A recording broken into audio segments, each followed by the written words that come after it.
Boa tarde, pessoal. Em nome da Sociedade Brasileira de Computação e Lógica e do Grupo de Interesse em Lógica da Sociedade Brasileira de Computação, agradeço a presença de todos e é com grande prazer que a gente dá início à segunda sessão do seminário Lógicos em Quarentena, com a palestra da professora Valeria de Paiva, Between a Rock and a Hard Place, Structural and Distributional Meaning Representations. Lembrando que essa apresentação está sendo gravada e depois vai ser transmitida pelo YouTube. Após a apresentação, a gente vai ter um tempo para discussões, perguntas e qualquer comentário que vocês queiram fazer e, obviamente, interações com a Valéria. Valéria, muito obrigado por ter aceito o convite da gente. Está com você agora. Obrigada. Boa tarde, todo mundo. Uma coisa muito boa que vocês estão fazendo, essa história de estabelecer essa série de seminários online. Eu quero muito agradecer tanto ao Bruno quanto ao Petrúcio, que eu acho que são os autores dessa ideia, né?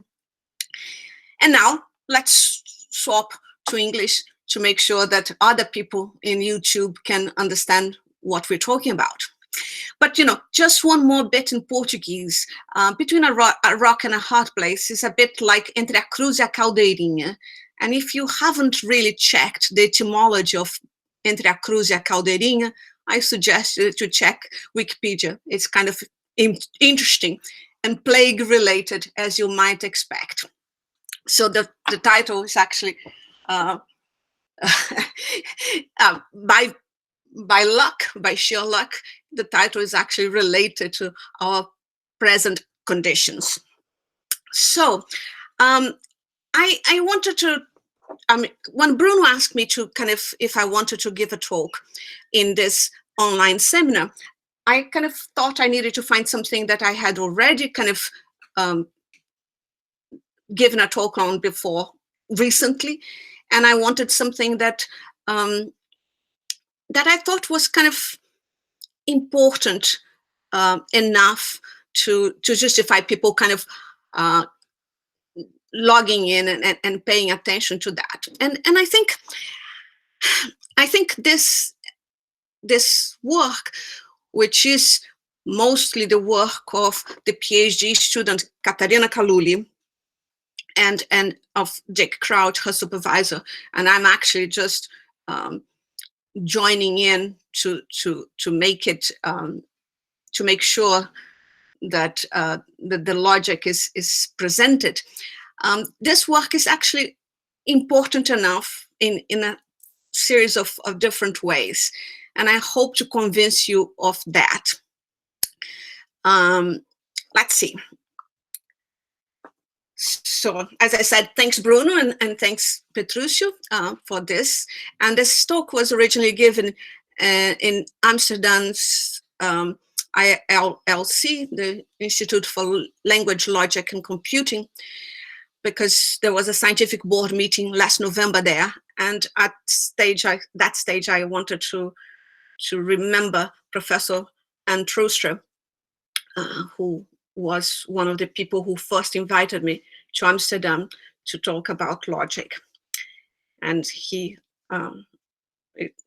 unlikely died last March, so it's good to remind ourselves of our forefathers. And carrying on the business of personal stories, I thought I was going to put this picture here, because when I was giving this talk in Amsterdam, I'm sad to confess that I actually did not know any of the people that had invited me there kind of personally. I now do, and they are now friends, but I didn't then. And I really kind of did not know many of the people in the audience. Actually, I only knew one person in the audience, I think. Because I have a very different sort of career. And I'm saying, as I'm saying here, I'm a logician, a proof theorist, a semanticist, and a category theorist, amongst other things. But I work in industry, and I have done so for the last 20 years. And this is kind of surprising to many people, because I do apply the purest of pure mathematics in surprising ways. And I think this talk is very much about that. And, you know, for people who might not have known, the first person on the left is Martin Hyland, who was my supervisor in Cambridge. The person to the right of him is Robin Gandy, who was his supervisor. And I guess everyone knows who's the person on the far right here, which is Alan Turing, who was Robin Gandy's supervisor, PhD supervisor. And I keep making jokes about that because Turing only had Gandy as a PhD student. In some of those delightful graphs that we make of people and their PhD students and PhD supervisors, sometimes Alan Turing was cut off because he only had one PhD student. I mean, this is to talk about the dangers of just taking numbers at face value and not thinking about it, what we mean by those numbers, right? So, so one reason then is to mention this business of a different kinds of takes that I have in different problems. But the other reason for that is to explain the genesis of this work. So this comes from the work that I was doing in Xerox PARC. I joined Xerox PARC at the end of 1998, beginning of 1999, and stayed there until 2008, and working on this system called the Xerox Language Engine, XLE, and on the system called the Bridge. And you can see a screenshot of Bridge over there, kind of showing that you can have a passage like the crow slept, and then you can have a question asking whether the bird slept or not. And you have to kind of read it as a question, even if it is said as an assertion. And that system, you could then press answer and you'd get yes, because a crow is a bird. And it would then produce, if you clicked in the right buttons, it would produce different versions of logical sentences explaining how this reasoning was happening.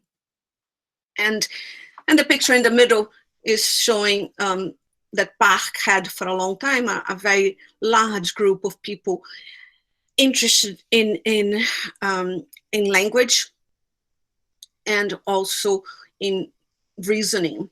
And that's a generic picture of this group. So why do I call it between a rock and a hard place? I am actually kind of taking a leaf of Chris Munning's book. And Chris, who you might not know of, is one of the main guys in Stanford doing computational linguistics, which is what we are actually going to dive deep in a minute. So Chris was the president of the Association for Computational Linguistics in 2015, and he wrote this actually very nice last words paper, where he discusses the fact that that NLP is kind of like a rabbit in the headlights of the deep learning machine waiting to be flattened. And you might think, as traditional logicians, if some of you are traditional logicians, you might think, well, what do I have to do with that? I don't have anything to do with what is happening to computational linguistics. But I think we all do. And that's the reason why I think this kind of talk is important. Language started kind of 2,000 years before Christ. No, that's an exaggeration, but how many years before Christ, being about reasoning in normal life and reasoning with words. And along the way, we kind of decided to make it much more about reasoning with symbols and reasoning about mathematics. But we shouldn't give up on the reasoning with words. And this is the main lesson that I wanted to get you from this talk. But in any case, computational linguistics, which is this business of thinking about the meaning of words and how they can be used to reason correctly or incorrectly, is having this big impact of neural nets and deep learning. And Jeff Hinton, who is one of the main forefathers of machine learning, was saying in 2015 that I would be disappointed if in 5 years' time we do not have something that can watch a YouTube video and tell a story about what happened. And, you know, thank goodness I don't think this is the case yet. If anything, I think we realize that this dream of watching something on YouTube video and tell a story about what has happened is further from happening. I mean, we think nowadays it's further from happening than we did in 2015.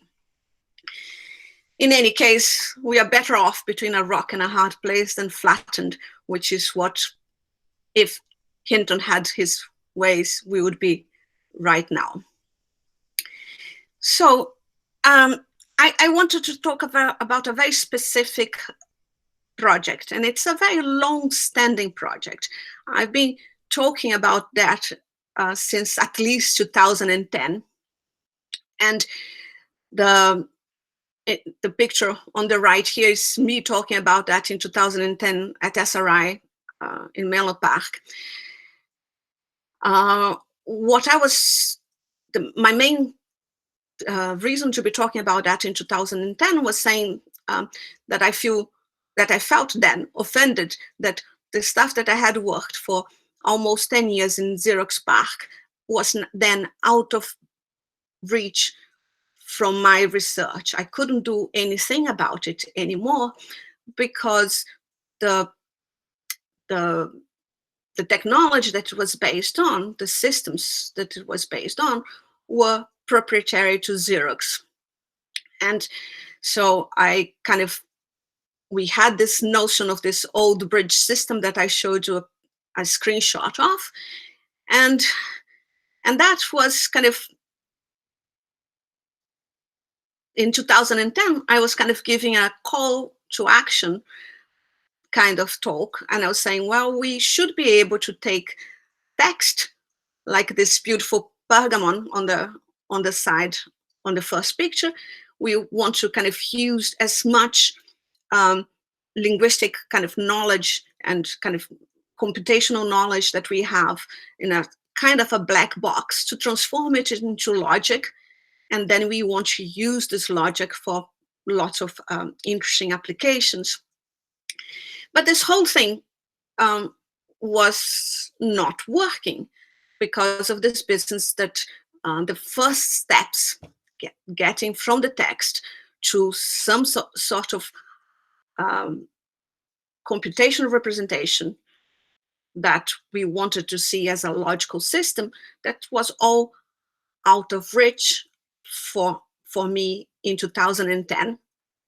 And since then, I've managed to, and already at that stage, we had several different attempts at dealing with that.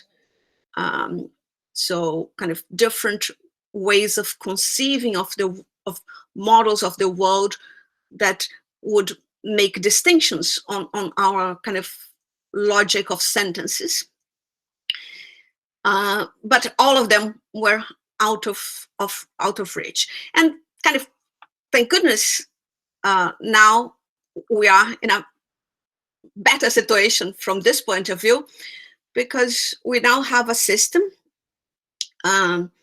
created by Katerina that actually kind of does this stuff that I wanted to do, open source, and anyone who kind of is listening to this talk can go and grab it from GitHub and play with it and modify it to their heart's content. This system is described by these 3 papers were already published, 2 in 2018, 1 last year in one of the workshops in ASL, the Association for Computational Linguistics, in 2019. And that's the work that I wanted to talk to you about today. So bridging the gap between symbolic and symbolic/structural meanings and distributional meaning representations. So we finally get into the work. The idea of this graphical knowledge representation that we call GKR it amounts to an older sort of conversations that have been discussed, for instance, in Clark and Pullman in 2007, saying that, you know, it's kind of obvious that we want to use the distributional features of language as much as we can. So we want to talk about things like lexical aspects and semantic similarity and conceptual aspects of meanings in terms of concepts that are not logic-like. We want to think of them in terms of things that are approximate, that depend on context, that, you know, that sometimes you don't have a very specific yes or no answer to them. So if I say to you that the sentence is the baby was toddling around, or if I say the toddler was walking around, you know, baby and toddlers are not exactly the same. A toddler is a baby that's big enough to toddle around, but, you know, people kind of in different circumstances will kind of put them in the same meaning category, and in other situations they won't. So, you know, if you're a pediatrician or you're giving some cough medicine, you do not want to know that a baby is very different from a toddler, and it's kind of, you might, if you give the dose for the toddler to a baby, you might kill the baby. But on the other hand, you know, if I'm seeing some toddler walking around, I might say, oh, the baby is out for a walk. And that is part of the difficulties that we have with dealing with language. And that is something that the neural nets and the approach using machine learning deals with very, very well. But there is another side of the meaning of sentences that deals with structural features. And that's what I'm here calling function words and Boolean and contextual phenomena, things like modals, quantifiers, implicatives, hypotheticals, all the kind of complicated phenomena in language that actually logicians kind of have been known to dedicate themselves to, and have been known to pay too much attention to think that is all there is to language. When it's not, right? There's an awful lot about the things that people would call the non-logical concepts. So there is this division of semantic label between these two aspects of sentences, and we want to deal with both of them. And the big question is not that we want to deal perhaps with both of them, but how to put them together in the best possible way.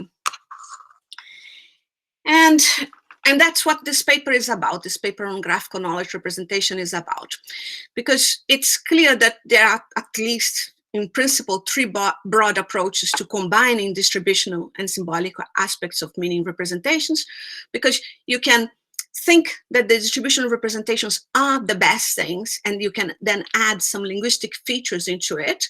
So, you know, you transformed your sentence into a nice, lovely vector, and you wanted to say, well, but I wanted to pay attention to some of the aspects of linguistics that I actually know about. So I want to say things like bridging is very similar to bridge, and I don't want to make the distinction between these two things. So I want to deal with morphology as part of my distributional semantics. Or I might say, I want to transform my sentence into a vector, but I want to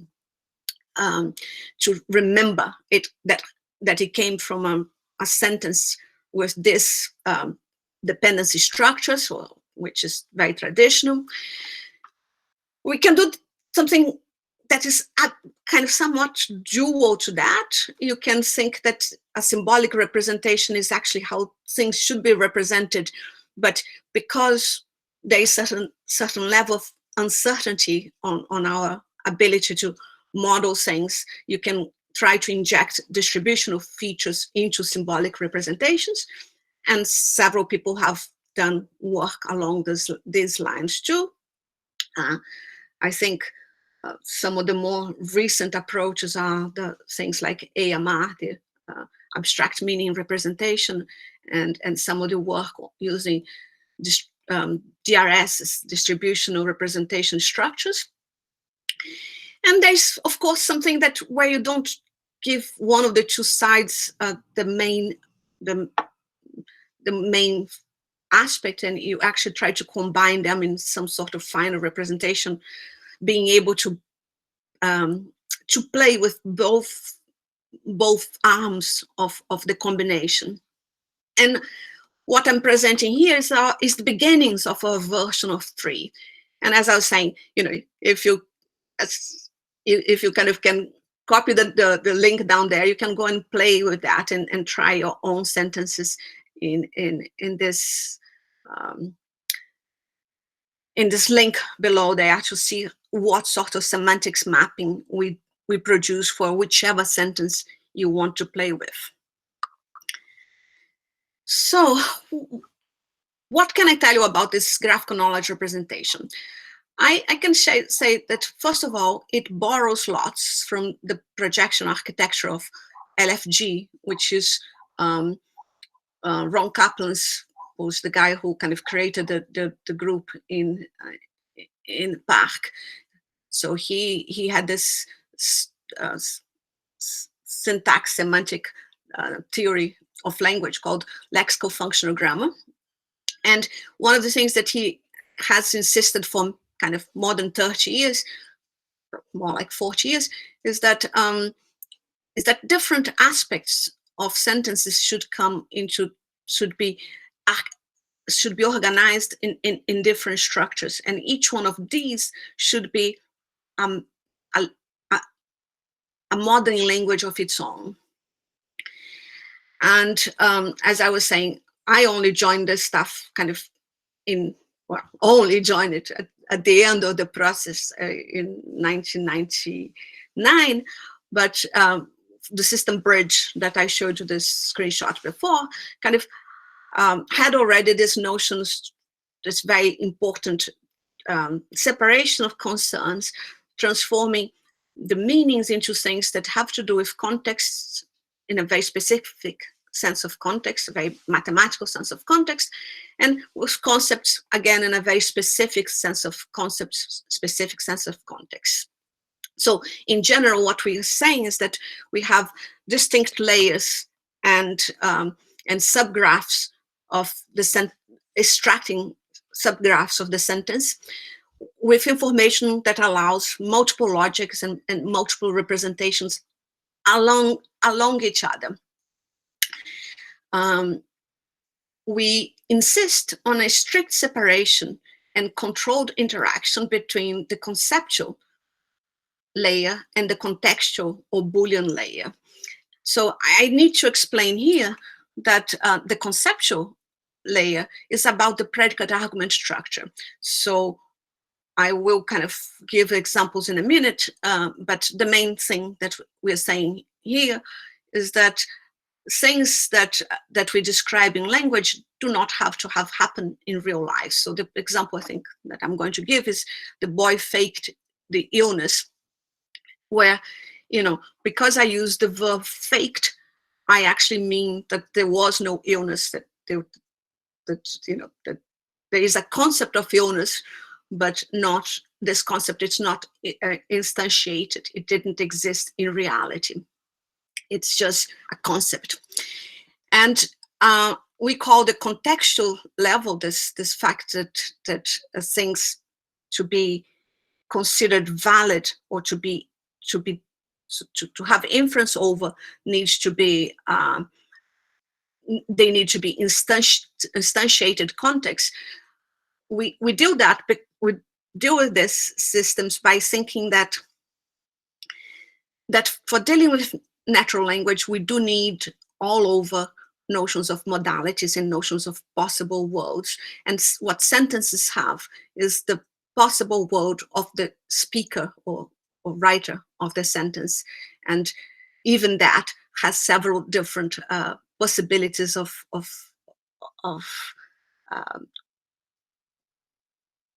introducing hypotheticals and stuff like that.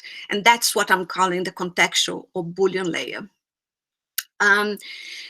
In any case, it's kind of stuff that we all know and love, like rooted, node labeled, edge labeled directed graphs. At the moment, the system is kind of fairly young, a fledgling system. So it consists of 6 subgraphs. As I was saying earlier on, it's produced by our open source semantic parser, which is written in Java. And it's particularly suitable for the task of natural language inference, which we can write as NLI. So and now it's the bit that, logicians don't know much about that. So you're going to be bombarded with lots of concepts from computational linguistics in general.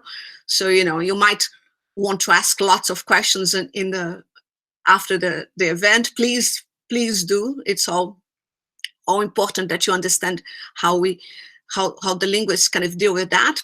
And but so the first thing that we do have is this notion that you take a sentence like John might prevent the fight, and you then try to do semantic. First, you do a syntactic parsing of the sentence, and then and we do that using the Stanford Core NLP, because it's one of the traditional systems that can do that, and it's kind of very fast and very used. In particular, because we think that that just the pure dependencies is not good enough for semantics, we use a system called Enhanced ++ Universal Dependencies that was part of a PhD thesis of someone called Sebastian Schuster last year. And we then take, so, if John might prevent the fight, we kind of say that the root of the sentence is the prevention event, and the subject of the prevention is John, and there is this auxiliary might, and what he might prevent is the fight, which is the direct object. And then we kind of take the Stanford graph, which is as open source as you can get, and rewrite it to our own dependence graph. And if you don't like our rewriting, you can do your own. Then we create this concept subgraph, which is the central graph of GKR, and it kind of discusses the propositional content of the sentence, what is talked about. So we have that the nodes represent concepts and not individuals, and that's very important, because it will kind of talk about creating the concepts. It's necessary, even it's about not having the difficulties created when people use simple first order logic to deal with language. So if people use a totally trivial first order logic to deal with language, and you have a sentence like negotiations prevented a strike, if you kind of give it to a student, you might get back something like, there was negotiations, there was a strike, and prevented negotiations strike is the predicate. And what's bad about that is that, of course, there was no strike in the real world. So, and you're kind of just giving me a naked existential there, which you shouldn't be. If I'm going to reason with that sentence, with the logical representation of that sentence, I cannot have an existential over the strike that didn't exist, right? Because it was prevented. So what we are saying is that you actually need these 2 levels of representation. You need the level of concepts, where the things that are being discussed, and these instances of the concepts, which are the things that actually exist in different possible worlds. So we have no claims about the existence of the instance of those concepts. The graph is incomplete, but it's accurate. Then we have a subgraph that talks about grammatical properties, which is kind of, you know, if you're a logician, you might say, I don't care about that. I don't know. I don't want to know whether this preventing is progressive or not progressive, if it's, what's the tense that's being used, if fight is a singular name or proper name, if John that we're talking about here is a proper name or not. These things are for grammarians or for syntacticians. And maybe you're right, maybe you don't really want to look at it, but this morphosyntactic information can be very useful to give you some of the meanings too. So we want to have this information and leave it there in a side graph. So for now, for this first version, as I say, this fledgling version of the system, we do our own shallow morphological analysis of the part of speech tags that we get from Stanford. And then we get what we call the lexical graph. That sits on top of the conceptual graph. And here's where you kind of talk about things like knowledge representation of the world. So we want to see the different meanings of those words in the sentence that we discussed. And the way we do that, I mean, that's one of the difficulties, the main difficulties with doing semantics of language, because of course language is extremely ambiguous, and you need to find the best sense for words, and we do that using WordNet and Sumo concepts and some sort of word sense disambiguation algorithm that, I mean, at the moment we use something called Jigsaw, but you know, we want to have all these different components being plug and play so that you can take them off and put new ones in. So I'm getting there. You know, I have to talk to you about 6 graphs. I don't know which one I am, but I'm getting to the end. This is the second biggest one, the context subgraph. It also sits on top of the conceptual graph. It does talk about the existential commitments of the sentence, and make sure that we have contexts and embedded contexts. Each context makes some commitments about what it knows about the state of affairs. And it also says which concept is instantiated on that context and which one isn't. So we create embedded contexts for negations, disjunctions, modals, for beliefs and knowledge, for implicatives and factives, for imperatives, for questions, for conditions, and even for distributivity, when you say things like the 3 men carry the piano, it's very different from the 3 boys ate a cookie, or 8 cookies, because normally you would think that if 3 boys ate cookies, each one will eat its own cookie. But for carrying the piano, you have to have the guys working together to carry that piano, right? So that's what the notion of distributivity that I'm talking about here, so that we don't get confused between distributivity, between ors and ands and stuff like that. This is where the modal logic comes in, and where you kind of start having not so much in the sense of simply of possibilities and necessities, but modalities more generally, kind of everything that every notion, all the intentional notions that we happen to have in when we're dealing with languages. So I can elaborate on that over questions, but let me kind of carry on a bit more. Now, one thing that you might have noticed is that I'm talking about concepts, and these concepts are a bit like the ones that people talk about in semantic networks and in kind of semantic web ways of thinking about knowledge representation. But I am talking about, that's what I was talking about, not wanting to, but I need to do things that are not simply RDF simply RDF. I need extra information that will be represented using named graphs. So there is an identifier, the name of the graph, for all the graphs that I'll be dealing with. And if you want to know more about why we need them and how we use them, you can check the 2018 paper.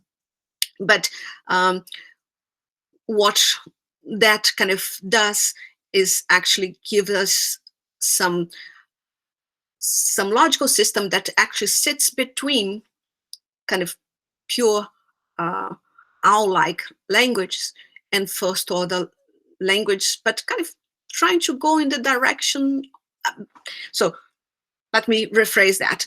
Not only the naming the graphs gives us a way of bringing in semantic web kinds of concepts together with things that look more like first order logic, but they actually also give us some of the affordances of modal logic, as I hope to show in the next slides.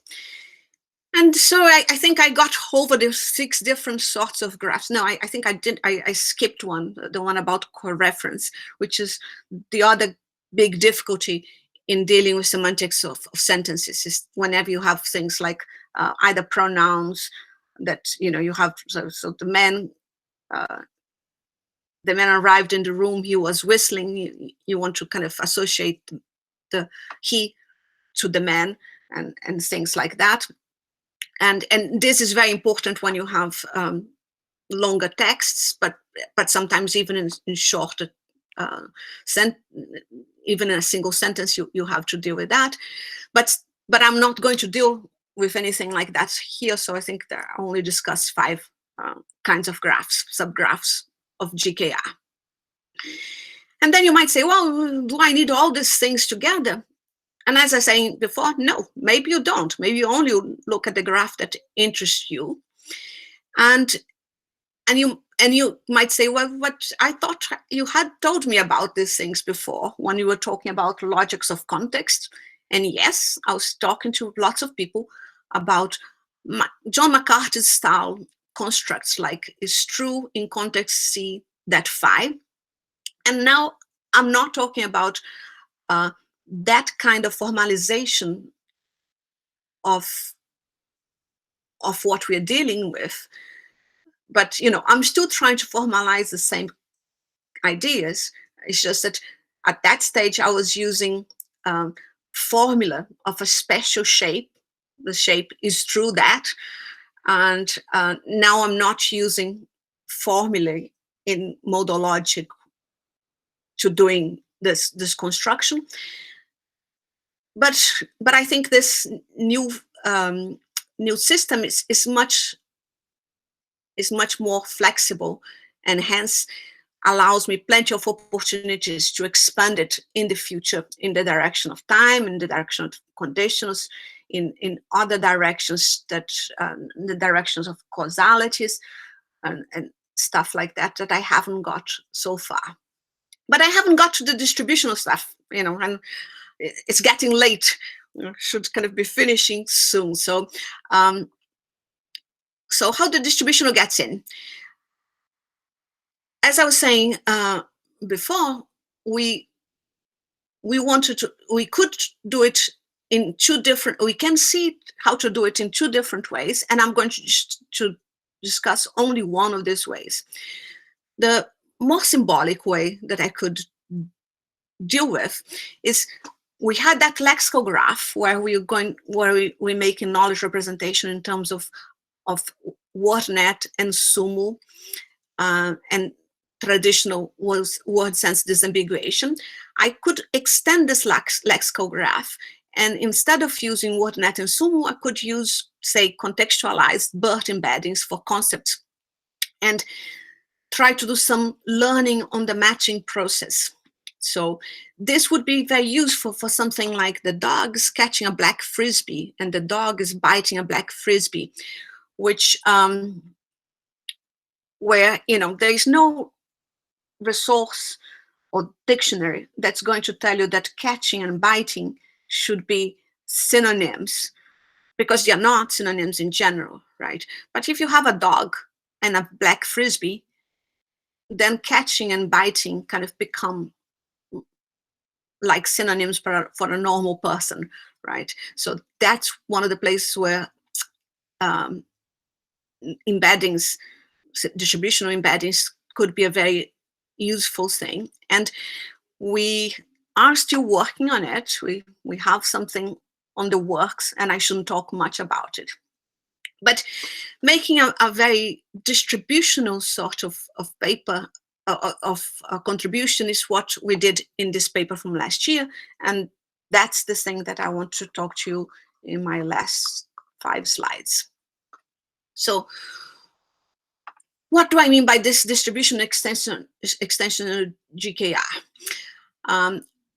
Given a pair of sentences, we kind of talk about this task of NLI, that is natural language inference, by saying that we want to find an inference relation. Either the first sentence entails the second sentence, or the first sentence contradicts the second sentence, or they are neutral, meaning that they are talking about things that are not related.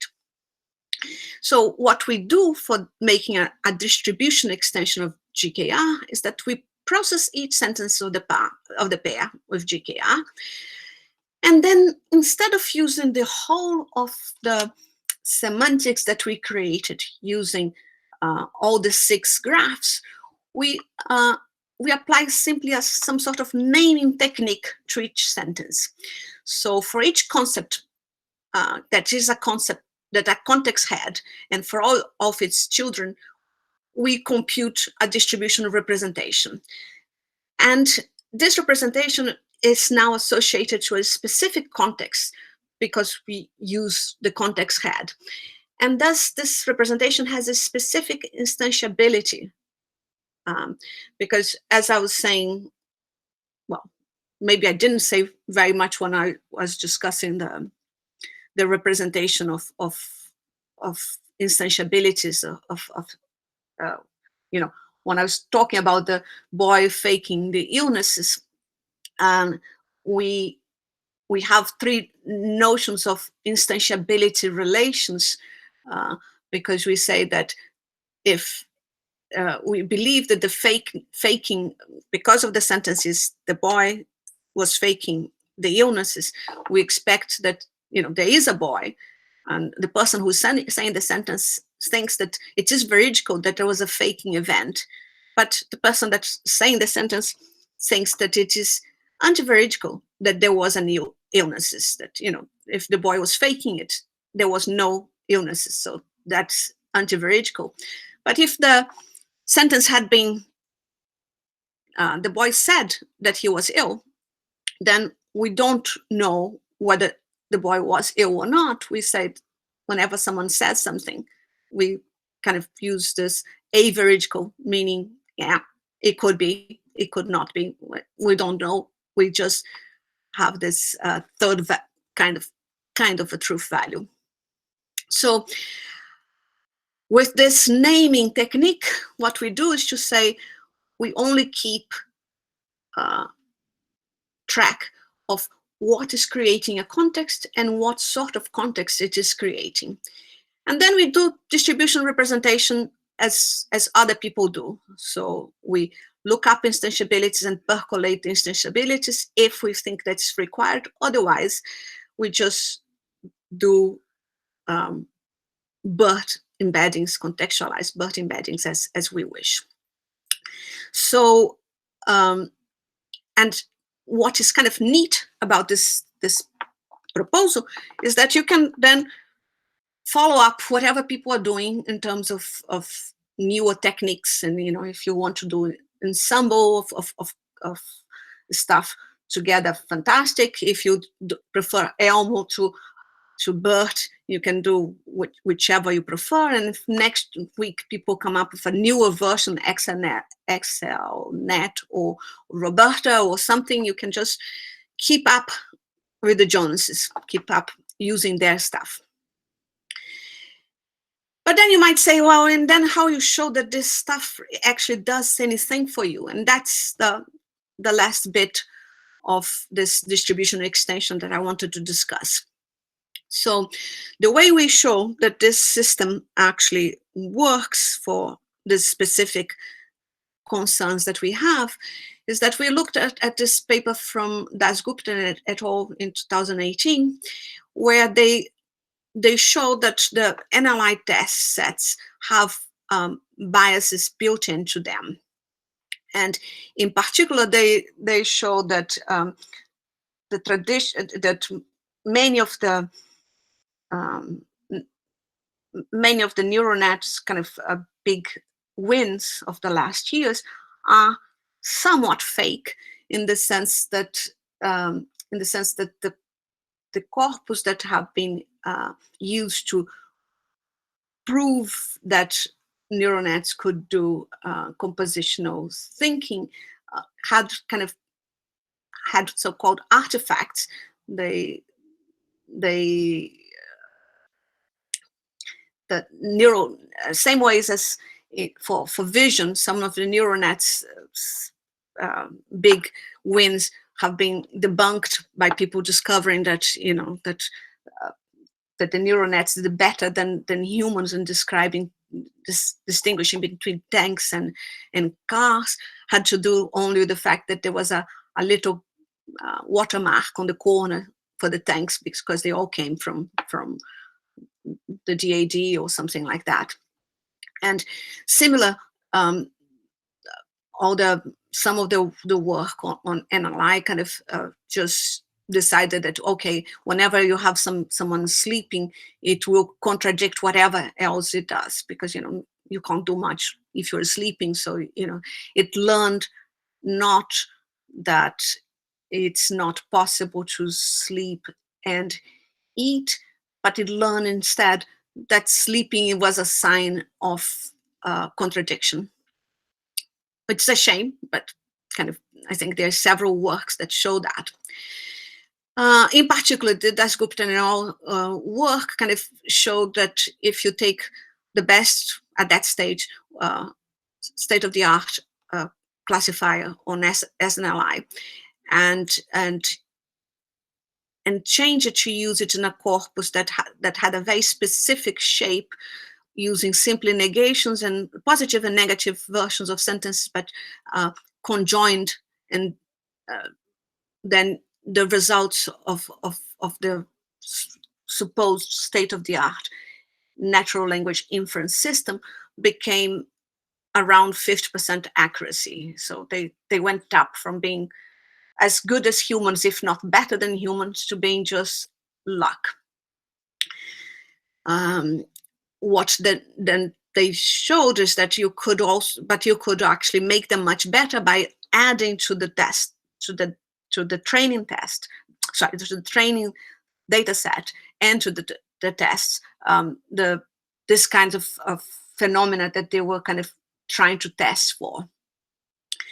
So we took two sets of this data set of theirs, which is also open source. You can always go to GitHub and get both their machine learning system and their data set. And they, as I was saying, our specific experiment goes with sentences of the shape: A is the boy does frown angrily, but the girl does not frown angrily. And you want to say that what is the relationship between that and the boy does not frown angrily.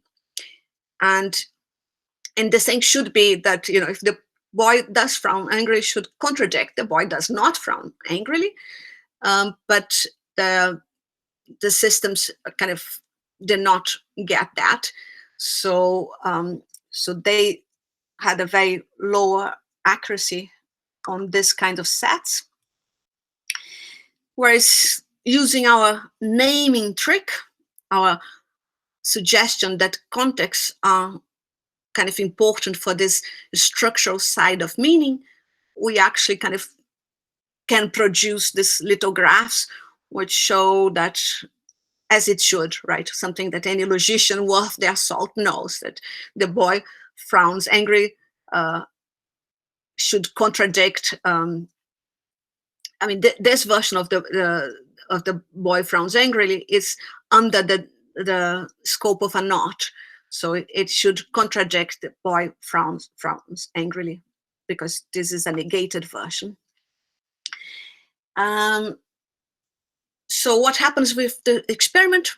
Well, we get 99.5% accuracy on these tests. This is kind of experimental work, so there's always error analysis. Sometimes the Stanford parser gets it wrong, and then you get the wrong dependency graph, and you get the wrong conceptual graph, and everything goes wrong. But even in those cases, sometimes you still succeed, because there's enough of a distributional flavor to our matching that it can work even in some of these cases, but still it doesn't get you 100%, as you would expect being a logician. So I have given a very quick version of this stuff, kind of trying to talk much more about intuitions and reasons for doing things than actually doing the work itself. But I think that is okay, particularly for online talks. I think, if you want to kind of read and ask questions, would be delighted to have that.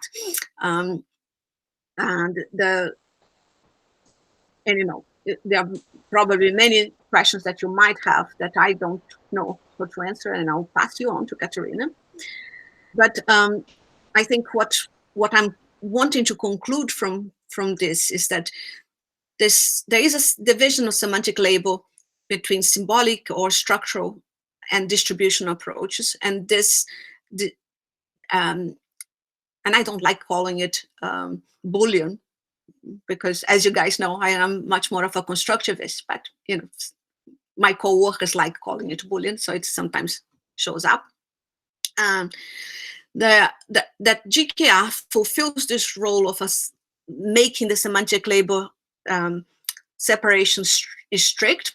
So we have conceptual and contextual structures and separation of the information given by the sentence in layers. We think that we can prove that we can do distributionality in GKR, and some of it are promising results. But we know that we have our work cut out for us. There's too many other data sets with more variation in the predicate argument structures, more competing matches for distributional representations, and lots of other ways that we actually have to show that GKR really has this potential to be a much better way of putting together distributional and structural sorts of semantics. And if you want more information, you can talk to Katerina. That's her homepage. You can play with the demo that I just showed. You can download the source code. And yes, we want everyone to play with it and tells us all the things that we haven't done yet and all the things that we are doing wrong right now, and suggestions on how to improve things. Kind of, as usual, very welcome. And I think the meta message carries on, which is that reasoning with language is our proven tool. Logicians should not give up on this kind of work. And with that, and 4 minutes, I'm going to go back to seeing your faces and talking to you guys. Thank you. Thank you very much, Valeria.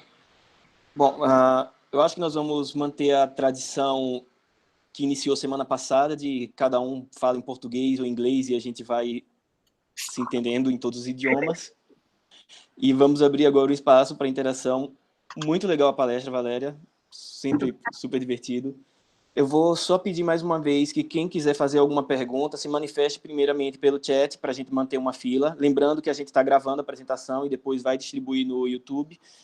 Se alguém não quiser falar, pode escrever no chat e a gente repassa para a Valéria, ou se preferir ser totalmente anônimo, pode enviar para o e-mail contato@sbl.org.br, eu leio sem identificação a pergunta. E agora, bom, se alguém tiver alguma pergunta ou comentário, por favor, se manifeste. Oi, Elaine, viu você? Bruno, tem alguma coisa no chat que eu tenho que ler? Como é que tá lá? Eu estou acompanhando e estou pedindo só para quem quiser fazer pergunta e colocando, se manifestando pelo chat para a gente poder fazer uma fila e evitar ficar só todo mundo falando ao mesmo tempo. Ok. Tá, bom, posso começar? Claro. Não, eu ia escrever, mas eu sou mais rápida falando que escrevendo. Vocês testaram esse... bom, primeiro, muito legal, gostei muito da palestra, muito bacana. Eu já estava aí apertando, alguém colocou já os links no chat, então eu vou apertar. Vocês fizeram tipo, um benchmark, vocês testaram o sistema de vocês para várias expressões, ou mesmo coisas maiores como parágrafos ou textos, ou esse tipo de coisa? Não estou te ouvindo super bem, não, Elaine. Se der para repetir, é melhor. Mas, assim, se a gente testou o sistema, sim, a gente testa o sistema de várias formas. A gente testou para coisas que são... para mostrar que faz todas as coisas de gramática tradicional, tem uma test suite de gramática, e a gente testou... A maior parte das coisas que a gente testou é num corpo chamado SIC, que SIC é Sentences Involving Compositional Knowledge. Então, assim, ele não é tão grande quanto o SNLI, que é o mais tradicional no momento, mas porque ele tem 10 mil pares, em vez de 470 mil pares, que é o que o SNLI tem. Mas você tem toda a razão. O que acontece é que esse tipo de trabalho requer mais esforço, né? Então, sempre custa muito mais para rodar essas coisas do que outras coisas. Tem sempre um trade-off entre a quantidade de informação que você obtém da quantidade de trabalho para produzir essa informação, né?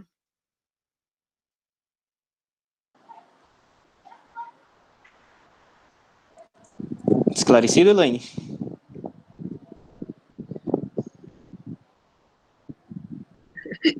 Bom, então, Marcelo? Oi, Valéria, tudo bom? Como vamos? Tudo bem. Eu queria pedir perdão, eu cheguei nos 10, 15 minutos finais. Eu nunca trabalhei tanto na minha vida como nessa quarentena. Estou botando de pé um projeto de Covid também, para fazer... Depois eu conto outra coisa, triagem de paciente, mas eu também estou trabalhando com Natural Language Inference. Sim, eu fiquei feliz de saber que você está mexendo. Eu queria saber que tipo de ferramental computacional você está usando. Está usando rede neural, que arquitetura, está usando alguma outra coisa? Não, mas acho que você vai ter que ouvir de novo a palestra, porque, na verdade, a gente usa um sistema mais baseado em regras, mas esse sistema baseado em regras pode usar como um pedaço as redes neurais. E para esse lado de redes neurais que a gente está usando BERT, que nem todo mundo. Inglês? Só funciona em inglês, isso não, no momento. Não é verdade isso. Não, para mim, o que eu estou fazendo, só estou fazendo em inglês. É isso que eu quis dizer como funciona em inglês. Em português, a gente criou um corpus parecido com o SIC, que eu estava falando para a Elaine agora, que a gente testou esse sistema no SIC, mas, então, a gente tem um corpus chamado SIC-BR, mas a gente ninguém rodou, que eu saiba, ninguém rodou nenhum tipo de NLI, desculpa, ninguém rodou o nosso sistema em português. Tá. Mas eu sei que vocês têm um sistema que faz esse tipo de coisa, mas não é pelo que eu me lembro, pelo que eu vi, não tem nada, não tem um lado mais lógico, né? Que o que eu estou falando agora é basicamente essa ideia de colocar os dois juntos. Essa é a grande dificuldade. Por coisa para rodar, eu já sei fazer. Agora, trazer isso para a lógica é complicado. Você tem que dar uma olhada lá no que a gente está propondo, porque, como eu disse, é um projeto super antigo, né? Tem tipo, mais de 10 anos que eu estou tentando fazer essa coisa. Mas o pessoal está fazendo mais tempo ainda. Então, eu só posso agradecer você pela palestra e por isso aqui. Eu vou me inteirar mais e depois a gente se fala, tá? Com certeza. E se você falar também, você podia também depois fazer uma palestra sobre o seu sistema, né? Ah, com certeza, tá? É que, como eu falei, eu tô botando de pé um projeto para a Covid, para ajudar com o pessoal do hospital, estamos entrando no comitê de ética para catar dado de paciente, tá bem trabalhoso, mas infelizmente isso está tomando todo o meu tempo e eu estou dando prioridade para isso essa semana.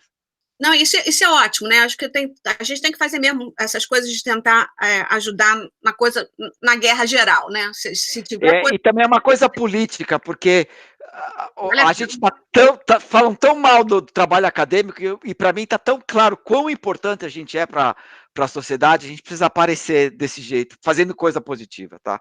Então, só para pedir desculpa, mas eu vou voltar. Você ainda vai ouvir de mim, você vai ter que me engolir, tá? E com isso eu termino. Tá, obrigado, Valéria. Um abração, tudo de bom. Um abraço. Obrigado, Marcelo. Próximo, então, João Marcos. Não tinha uma pergunta do... João, seu microfone está mudo. A do Petrúcio é em seguida. Está escrito. Alô? Agora sim. Muito obrigado pela apresentação, brilhante, interessantíssima. Eu estou com o site aberto aqui, vou ter que dar de tempo para poder brincar. Eu queria fazer uma pergunta antes, que você pode falar assim, não vou responder, brinca primeiro, depois a gente conversa. Mas a pergunta era sobre uma das coisinhas que você mencionou naquele slide com as fotos do Dick e da... Esqueci o primeiro nome dela, Kalouli. Você fala da distributional features e menciona algumas coisas que a gente sempre espera que na linguagem natural a gente consiga resolver. Eu conheço um pouco mais sobre isso quando a gente fala de quantificação, mais quando fala de lógica, né, distribucional, etc. Mas o que me interessou nas coisas que você citou, você falou de hipernímia. Você mencionou como hiperonímia, pronto. Você mencionou como exemplos, e me chamou atenção em particular, hiperonímia me parece bastante simples de resolver, porque tem uma coisa dentro da outra, né? Mas o caso da antonímia, a gente também tem problema quando vai para o caso não clássico, né? Mas eu andei procurando, uns 2, 3 anos atrás, material de linguística sobre o assunto da antonímia. Você vive com linguista e conhece melhor linguistas do que eu, mas eu achei espantosamente pouca coisa do ponto de vista lógico, tratando a antonímia. Não, betonímia. Antonímia. Antonímia, sim.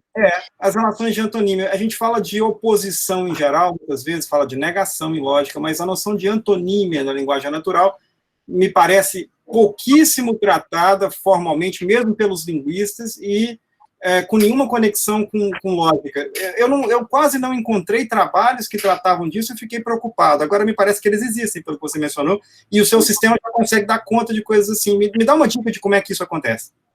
Bom, um dos sistemas que a gente usa, o WordNet, tem a noção de antonímia, né? Então, assim, você tem aquela noção de que large is different from small, que grande é diferente de pequeno, de que quente é diferente de frio, tem uma série dessas coisas. Mas o problema dessas coisas é que você não quer antonímia de verdade. Você quer antonímia in place, né? Do mesmo jeito que você quer essa coisa que eu falei de sinônimo, de bite and catch, ser a mesma coisa só no contexto de estar falando de cachorro e de frisbee, também essa coisa de que é quente, o que não é quente. Assim, primeiro você tem que separar qual é o quente que você está falando. Você está falando de pimenta, você está falando de temperatura, você está falando de mulher bonita, né? Hot.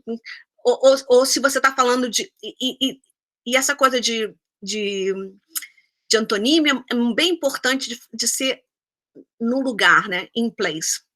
Então, não tem... existem vocabulários, existem dicionários que fazem essas coisas, mas não são... mas não são muito bons. A qualidade... Está acontecendo. Desculpa, pessoal, acho que começou um panelaço aqui na... O Bolsonaro está fazendo discurso depois de ter demitido o ministro da Saúde, então o pessoal está retrucando. Ele demitiu ele, mandou? Acabou de demitir. Natal ainda não, demora um pouquinho. Oh, my God. Ok, então, o que eu estou dizendo é que tem coisas, mas não muitas, e a gente precisa, para essas coisas, a parte distribucional funciona melhor do que a parte lógica. Eu acho que, assim, você não quer dar um peso maior para a lógica, não, porque você não quer ter essa coisa de tudo falso ou tudo verdadeiro, você quer ter gradações. Mas a outra parte que é mais complicada ainda, já que você está perguntando sobre as coisas que são mais complicadas, é essa história de leaves, né? Aquela coisa tipo assim, um gato não é um cachorro não é um gato. E se eu falar que o Fido é o seu cachorro ou que o Fido é o seu gato, você está tendo uma contradição. Se a gente está falando do seu gato ou cachorro, ele não pode, os dois não pode ser um ou outro, certo? Mas a gente tem muito pouca...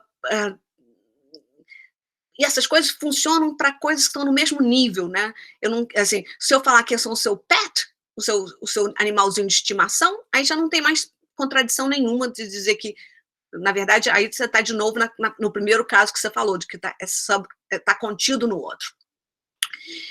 E aí você tem ainda menos recursos desenvolvidos para essa noção de alternâncias. Então, se você estiver interessado em pensar mais sobre o assunto, o Bill McCartney escreveu uma tese em 2008, aqui em Stanford, sobre essas relações. E acho que é isso que você, assim, é a coisa mais tradicional no momento, e várias pessoas fizeram, antes dele e depois dele, fizeram mais desenvolvimento de recursos. E como eu estava falando para o Marcelo, isso depende da língua, né? Algumas coisas vão acontecer diferentes em diferentes línguas, e essas relações são no que as pessoas chamam de natural logic for natural language, quer dizer, vem desde Aristóteles, mas os modelos mais recentes usam esses recursos, na verdade, a maior parte deles em inglês. Tá, muito obrigado. Obrigado, João. Seguindo, então, a pergunta por escrito do Petrúcio: o que é um contexto? Como e quando sabemos que conseguimos representar o contexto da sentença? Ótimo. Muito boa pergunta, como sempre, Petrúcio. Tchau, Elaine, beijinhos. O contexto é essa noção de o que está acontecendo como é que você está pensando o possible world da sua sentença, Petrúcio. Mas é um possible world um pouquinho diferente, né? Porque em lógica modal tradicional, a gente não cria um novo mundo para negação. E aqui a gente sempre cria um novo mundo para negação.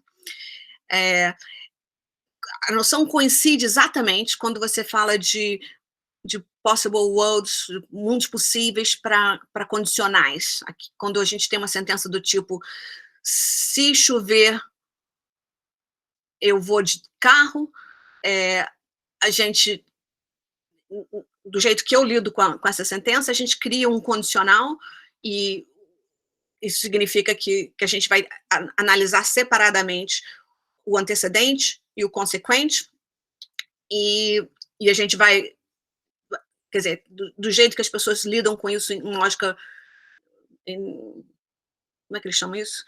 Eles têm um nome especial para lógica de condicional. De qualquer forma, aí a noção de possible, de mundo possível, combina exatamente. Mas, por exemplo, para disjunção, a gente normalmente não usa, obrigada, counterfactuals, exato, mas contrafatuais, a gente fala.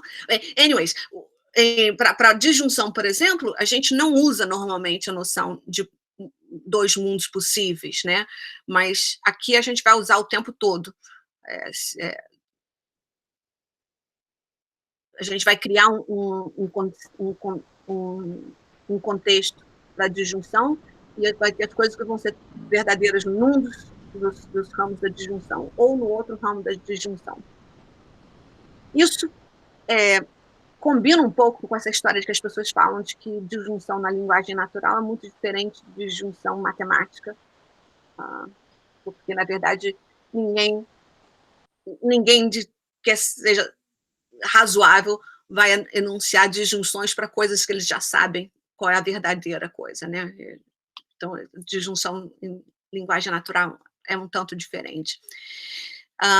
Mas, então, quer dizer, Petrúcio, o que eu estou falando é que a noção de contexto aqui é inspirada pela noção de contexto de mundos possíveis, mas é um pouco mais ampla para poder lidar com essas possibilidades todas de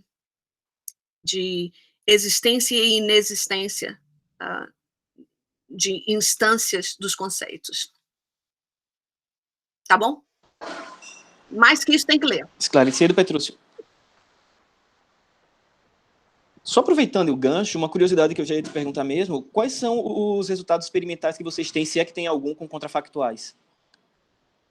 Não, a gente não tem nenhum resultado experimental com contrafactual, porque os contrafatuais só existem na versão antiga, na versão proprietária.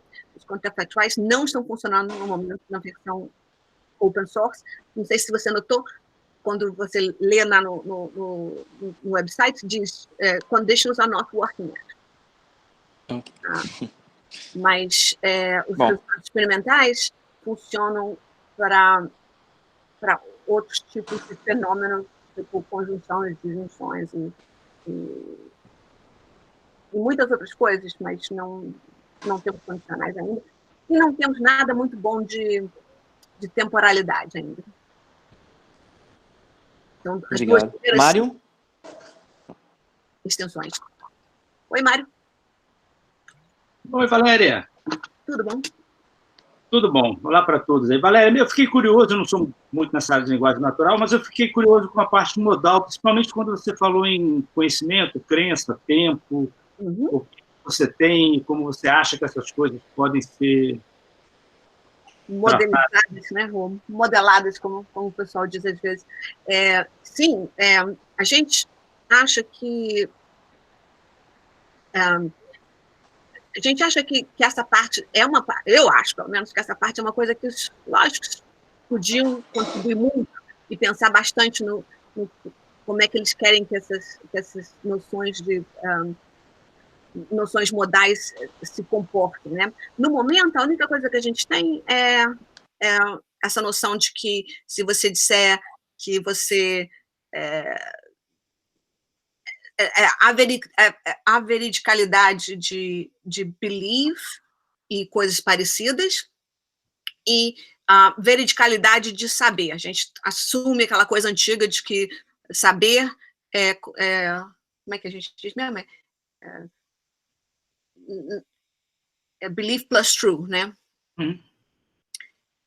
Então, por exemplo, quando se diz que John knows that Mary arrived, a gente acha que isso significa que é verdade que Mary arrived e que o John knows that.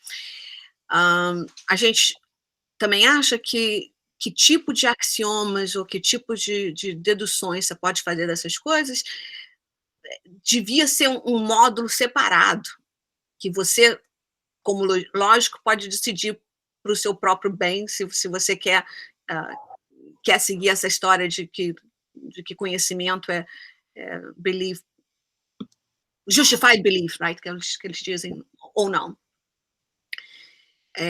A ideia do framework é deixar as pessoas fazerem esse tipo de assumptions, elas podem fazer por elas mesmas, né? Assim, essa é que a beleza dessa coisa ser open source e distribuída. Se você quiser fazer uma coisa diferente, vai lá e faz. Não é... Eu não quero, assim, mesmo coisas de quantificações mais básicas, aquela coisa de se a gente acredita em modelo com vacuidade ou não, se você acredita que for all implica, como é que é? Se existe coisas tipo... O que eu quero dizer com isso?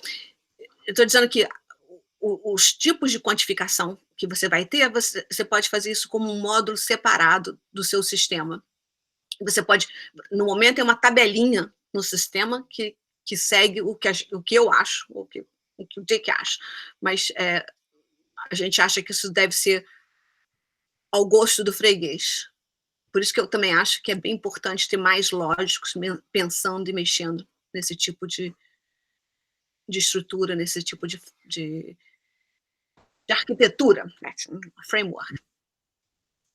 Tá bom, Mário? Tá ótimo, obrigado, Valéria. Tem uma pergunta do Tiago Pardo. Sim, Tiago. Tiago, você quer falar? O que estava escrito? Eu não vi. Bom... Posso falar. Pode falar, então. Manda ver. Oi, Valéria, boa tarde. Oi. Eu tenho muita curiosidade nessa anotação, nessa representação semântica de vocês, e queria ouvir um pouquinho assim de como tem sido a experiência do grupo em lidar com esses fenômenos mais complexos da língua, como expressões multipalavras, ironias. Vocês fazem algum tipo de tratamento disso? O que acontece com essas coisas? Muito bem, Tiago, ótima pergunta. Na verdade, a gente não está fazendo a gente mesmo nada muito, né? A gente está tentando usar tudo que for possível dos outros. Então, no momento, o que a gente usa é multi-word só as do WordNet, a gente usa named entities de Stanford, né? Para você também, Mário, tudo de bom. Então, a gente gostaria de usar outras coisas de outras pessoas, certo? Porque cada um desses problemas é grande o suficiente por si só, né? Assim, quando eu faço palestras sobre essa história dessa ponte, eu digo que essa ponte é uma dessas pontes que quase que está caindo, né? Que só tem assim, um fiozinho levando de um lado para o outro. Então, essa ponte que a gente está fazendo entre texto e lógica, no momento é meramente assim, quase que só a vontade de fazer a ponte, né? Mas para fazer essa coisa virar robusta, é claro que os problemas maiores que a gente tem que enfrentar são desambiguação, multi-word, named entities, essas coisas todas que a gente sabe que são parte das dificuldades de NLP, né? Tá certo, obrigado. Assim, se você tiver alguma coisa para oferecer como sistema, a gente está entusiasmado. Tudo tá bem. bom, vou pensar e ofereço. Ótimo. Alguma pergunta a mais? Posso comentar um pouquinho mais nessa coisa do Thiago? Porque eu acho assim, que ele Claro. foi um ponto super importante para mim, que a grande razão para fazer essa coisa toda virar open source é justamente o fato de que precisa de botar todo mundo junto nessa conta, sabe? Não dá para nenhum grupo, assim, o grupo da Xerox ficou junto por 40 anos, era um grupo bem grande, com muita grana por muito tempo, e não dá para fazer, mesmo num grupo desse tamanho e tal. Então, a coisa tem que ser aberta e tem que ser usando os materiais uns dos outros. Por isso que eu acho que é bem importante tentar falar com os lógicos para ver se os lógicos querem entrar nessa briga. Eu recentemente postei no Twitter ontem uma palestra do Jeremy Avigad, dizendo justamente que, falando que os lógicos precisam conversar mais com os matemáticos e com as pessoas de computação, porque os problemas são interdisciplinares e todo mundo precisa botar a mão na massa. Eu acho assim, uma das coisas que eu falei, que eu discordo de alguns que dizem, não, palestra dele, porque eu acho que, na verdade, o pessoal de linguística e de língua também tem que fazer alguma coisa. Todo mundo tem que botar a mão na massa, todo mundo tem que trabalhar para fazer essas coisas ficarem melhores, de preferência, de uma forma aberta, uma forma que a gente... Porque se você fizer sozinho, você faz o seu paper, você pode até conseguir apresentar, não sei o que, mas ninguém pode build up, ninguém pode construir em cima do que você fez, e você não pode construir em cima do que as outras pessoas fizeram. Então, isso é uma coisa que é bem importante. Ninguém consegue fazer tudo sozinho. E é nesse gancho que vem a pergunta do Juan. Juan, quer falar? Bom, ele pergunta como podemos contribuir com o software. Ah, pois é, não. Ótima ideia. O software da gente está lá para ser usado, para ser... Eu acho que eu tenho um pequeno problema com isso no momento, que é simplesmente que a Catarina precisa terminar a tese dela. Então, ela está escrevendo. Então, no momento, se você quiser contribuir com o software, pode ser... Pode voltar aí, Juan, se quiser. O que eu estou dizendo é que, no momento, ela está tentando escrever, então a gente pode não ser tão rápido respondendo quanto devíamos, mas chegaremos lá. Matheus, quer fazer a pergunta?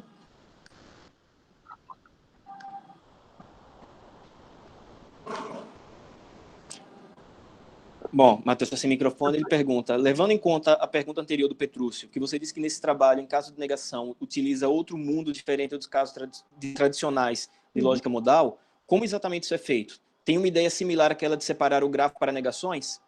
Sim, é exatamente assim que é feito. O grafo é separado para negações. Todas as vezes que tem uma negação, você cria um contexto de coisas que são antiverídicos, que são antiverídico, não são só averídico, mas, na verdade, antiverídico. Então, mesmo uma sentença simples, tipo,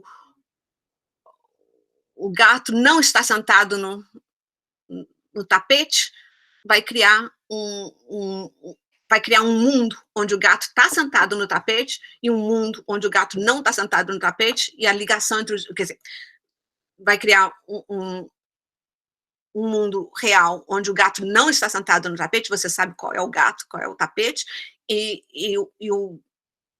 vai ter uma edge, né, um link entre o mundo real, onde não tem um evento de um gato, daquele gato sentado naquele tapete, mas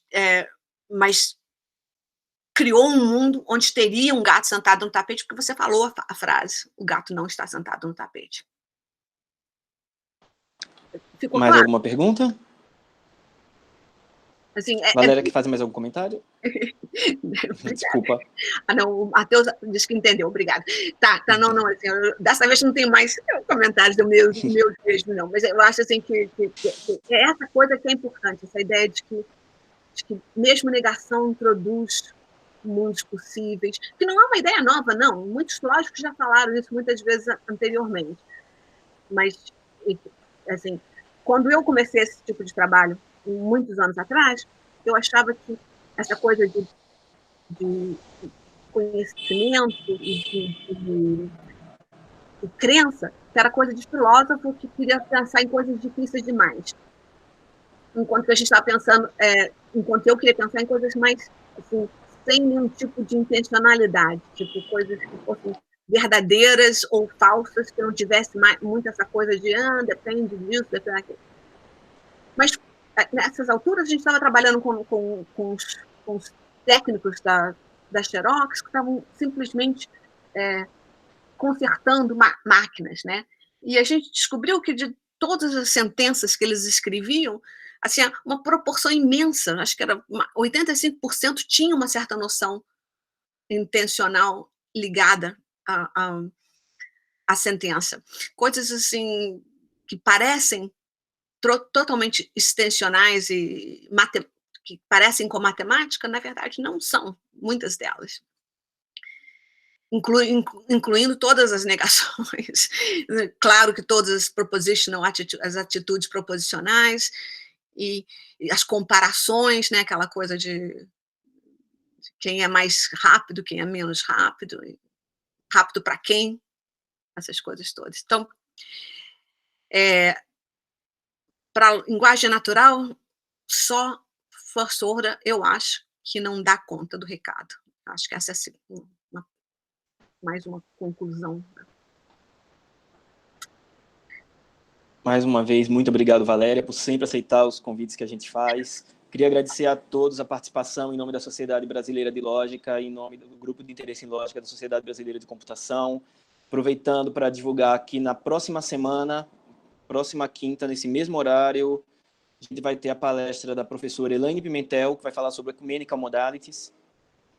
E, se possível, fiquem em casa, fiquem bem. Tá? Obrigado, Valéria. Obrigado, pessoal. E daqui a pouco essa apresentação vai estar disponível no YouTube. Muito obrigada. Tudo de bom para todo mundo.